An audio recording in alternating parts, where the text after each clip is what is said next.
Good YouTube.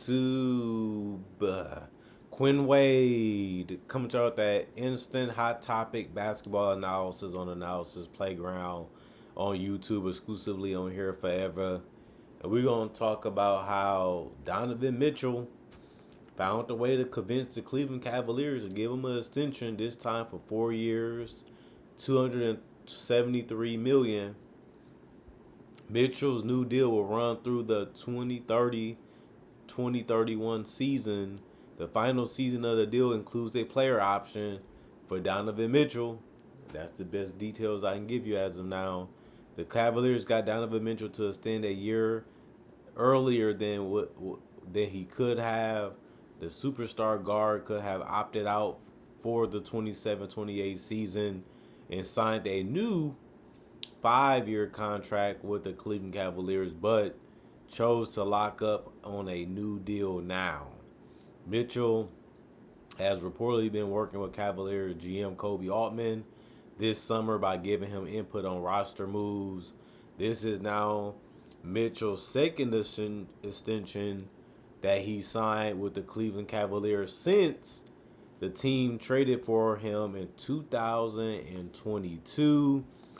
We know that Donovan Mitchell helped them get to the NBA Eastern Conference Finals. Although they got swept by the New York Knicks, that was his first time ever making it to a conference finals in his career. For those that don't know, Donovan Mitchell is 29 years old, and he is 6'2", 215 pounds. He was an All-NBA player multiple times in his career, including last season. Last season, he played 70 games. The year before that, he played 71 games. Played 33 minutes. He also took 20 shots per game last season. Made 48% from the field. He also took 8 threes a game. Made 36% of them, which is about average. He also took 6 free throws a game, which is good. Made 88% of those.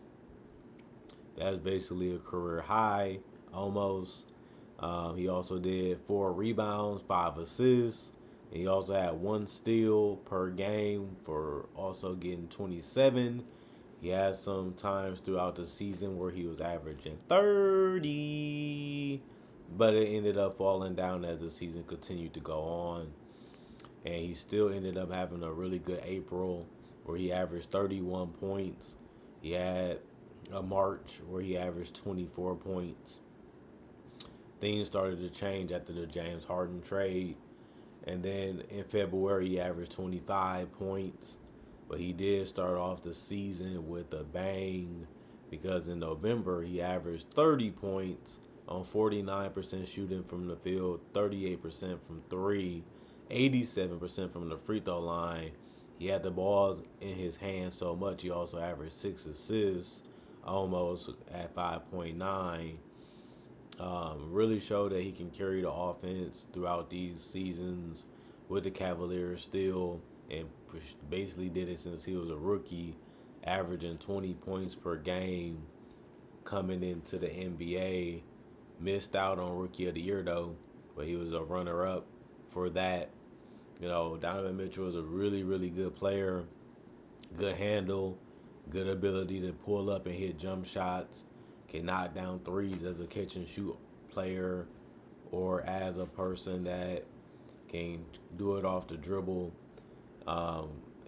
Can be explosive going to the rim. Can finish with layups and dunks.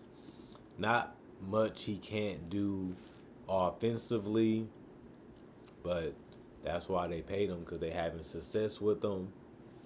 And it seems like he actually likes Cleveland and actually likes playing there and actually likes living in Cleveland, Ohio. So it's working out for them. They have made a lot of changes to the roster over the years as they're still trying to find a way to bring another championship to Cleveland.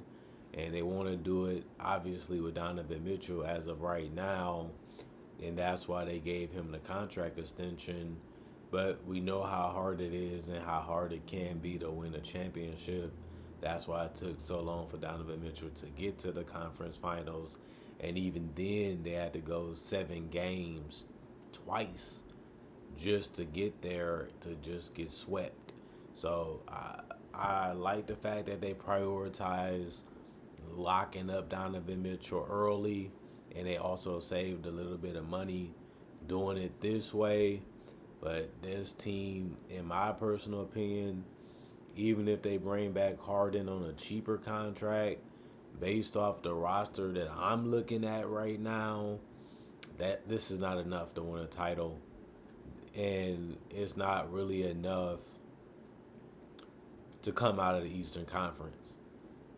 They got some bigs, they got some length, they got some athleticism, they have some decent guards, and they have the former Defensive Player of the Year in Evan Mobley, and one of the best rebounders and finishers in Jared Allen, and one of the greatest scorers slash players of all time, top 75, James Harden. But he's 36 years old at this point in his career. This team does know how to play with each other because most of the parts of the team hasn't changed that much, even in the off season. And on top of that, you have to look at it like that because they haven't played a full season together with James Harden integrated into their system. And that could be a good thing or a bad thing because every season is different. You don't know what's going to happen. You just got to go out there and play the games. And hopefully you stay healthy throughout majority of the season like Donovan Mitchell and these guys have been able to do. Like I said, 2 years ago they had a fantastic season but couldn't really get it done in the postseason. They got further but had a worse regular season this past season. And that's how it can go. Playoffs is matchup based. Playoffs is about, how can you beat the best teams with your players and your coaching staff being on the same page. And I just look at it and say, man, the Cavaliers, they're not a bad team. They're one of the best teams in the East. They should be easily a playoff team if they stay healthy for the remainder of the season or most of it. Only problem I have is, when it comes to creating offense, when it comes to having good shot selection, when it comes to holding each other accountable and pushing each other, they're still missing another piece. And on top of that, they lost Dean Wade. Remember, he went to Philadelphia, so that was one of their favorite players to play in their rotation. He's gone, a defender, a screen setter, a three-point shooter. I'm not going to make it seem like he was that huge of a piece. I think they'd be fine regardless. They just have to continue to develop the young players that they have, see if they can take another leap and help their bench be more deeper. And then you just need their stars, James Harden, Evan Mobley, Jared Allen, Donovan Mitchell, to play at an all-star level throughout the playoffs and throughout the regular season. And if they do that, then maybe they have a chance to beat, the teams that they couldn't really possibly beat last season, because that's what you're basically banking on based off the off season. We want to keep a lot of things the same, basically running it back for what you did last season and what you had from last season. So this extension just shows you that they trust Donovan Mitchell. They believe in Donovan Mitchell. They see him as one of their pieces, and they see him as one of their guys that can help them get over that hump and hopefully win the championship without LeBron or James.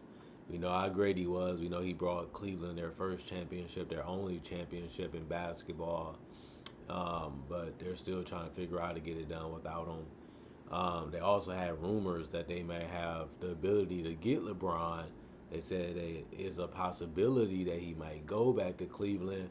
I don't know if it's going to happen. I haven't heard much more than that. It would help them out a lot because he's a guy that can create his own shot and make shots and find guys for easy opportunities. And they got enough shooters and enough spacers. I know it's going to be kind of weird having Donovan Mitchell and James Harden and LeBron on the team. But LeBron going to say, well, I played with Luka. I played with Austin Reeves and me. and we were still able to win 50 plus games 2 seasons in a row. And they said that we're all three ball dominant ball handlers as well. And we ended up having a season where without Luka Doncic, we still got out of the first round in the Western Conference. So that will still be an upgrade over Dean Wade. But at the same time, can they afford it? Do they want to pay the tax? Do they want to pay the apron? I don't know if they really want to do that. That was just something that's worth bringing up since it's been out there, and I just want to put my 2 cents on it. That would be an upgrade over Dean Wade if they can do it. That will increase their chances of possibly winning the title and coming out the East. But at the same time, if it doesn't happen, it seems like they're fine with the team that they have, and they feel like they can figure things out in the future since they got them for 4 more years.